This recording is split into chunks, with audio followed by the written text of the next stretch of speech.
Hello, it's me, Jabria. This is Jabria Jabbers, and today we're going to be reviewing the Southern Book Club's Guide to Slaying Vampires.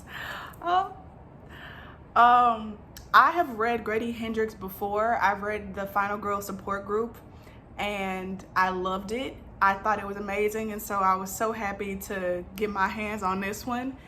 Final Girl Support Group, just to do like a quick review of that one in terms of stars, 5 out of 5. So I had like high expectations for this book.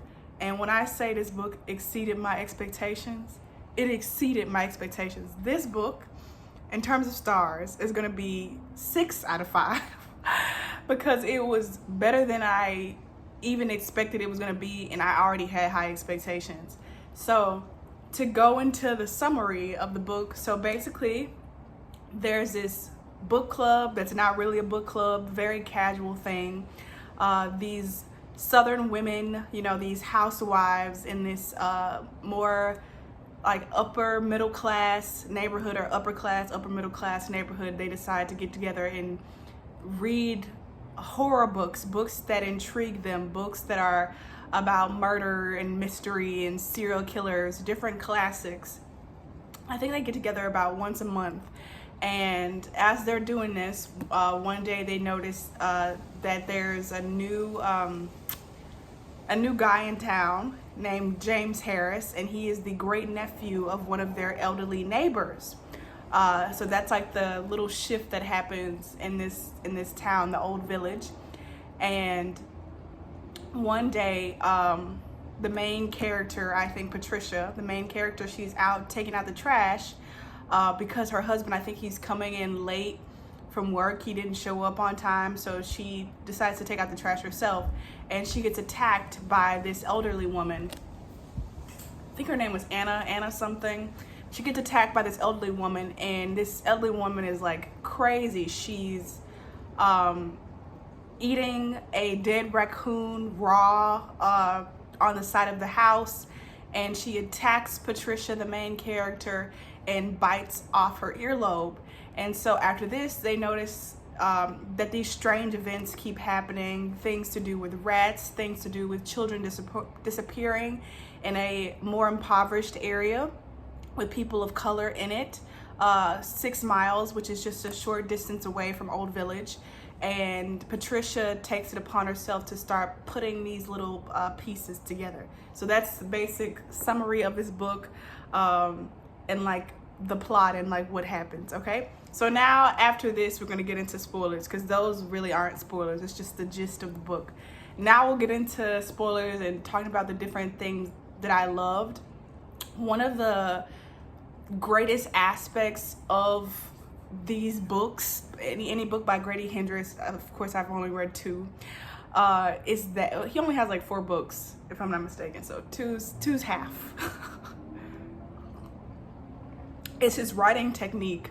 I love the way in which he describes the women and the things that they do.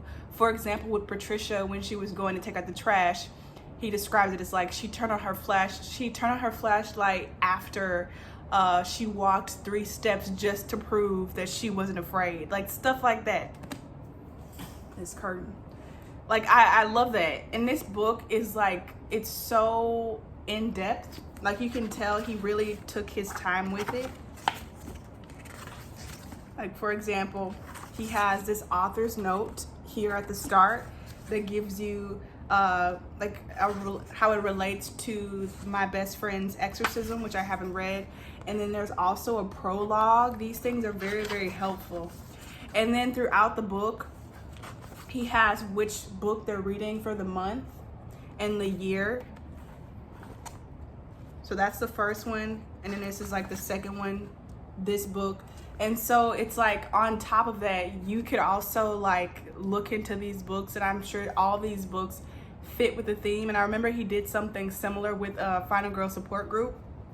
But then on top of that, at the back, he also has this book club invitation from the Southern Book Club's Guide to Slaying Vampires, which includes a poem with more historical book references, Then he has this little excerpt where he tells you the extra things that he has in the back, which are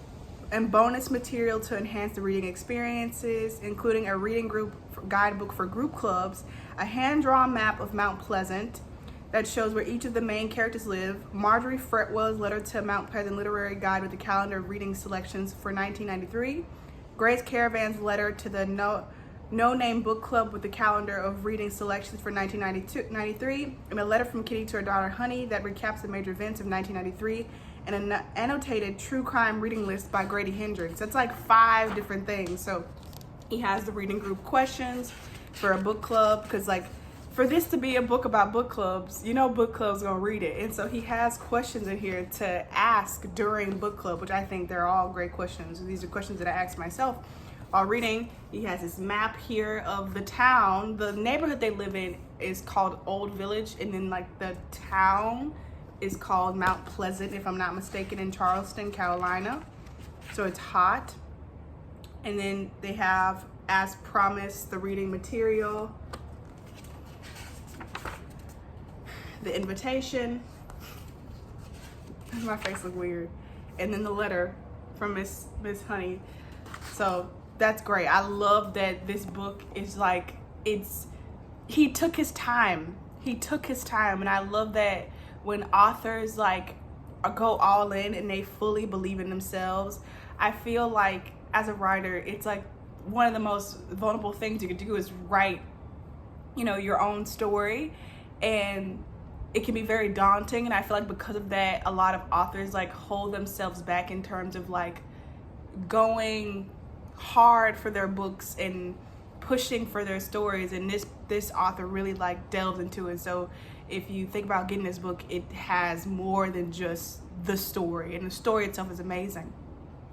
I loved how, so I briefly mentioned how they're in South Carolina, and I briefly mentioned how it was hot.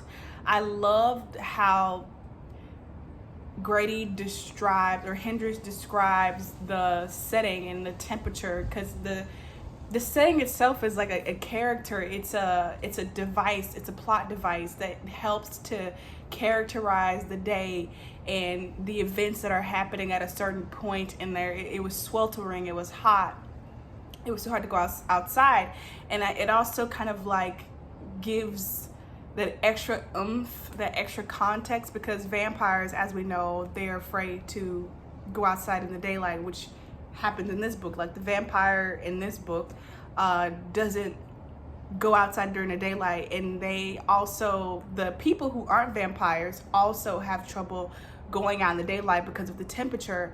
And I love that, because it's slightly insinuating that the vampire isn't the only vampire, like the vampire isn't the only one that's causing harm to this town. And that was one of the major themes of this book that popped up several times, critiquing the white women, or the upper middle class women in this book, for not caring and not giving a shit unless it was their children, and who stood by, and even the men who stood by even when they knew something was wrong.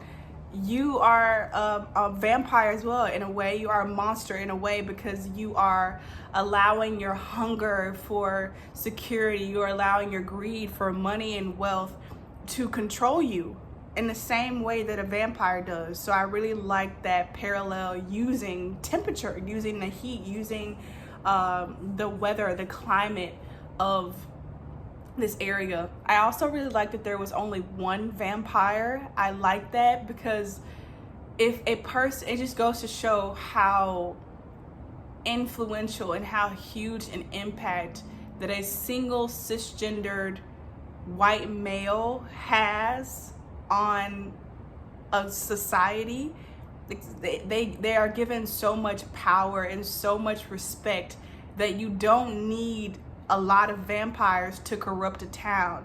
You need one vampire who's very persuasive and who has the things that the people in the town desire: money, power, sex. That person needs to have those things, and you can easily shift the whole vibe. So I love that. The reason why, though, that I would give this book 6 out of 5 is because of personal reasons, personal reasons, because I have had quite,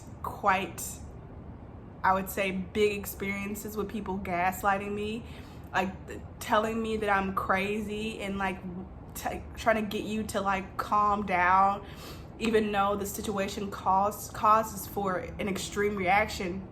People saying like, oh, why are you so excited, or why are you making a big deal out of nothing? That is such a huge like part of my life. I've been gaslit so much by multiple people, I will say.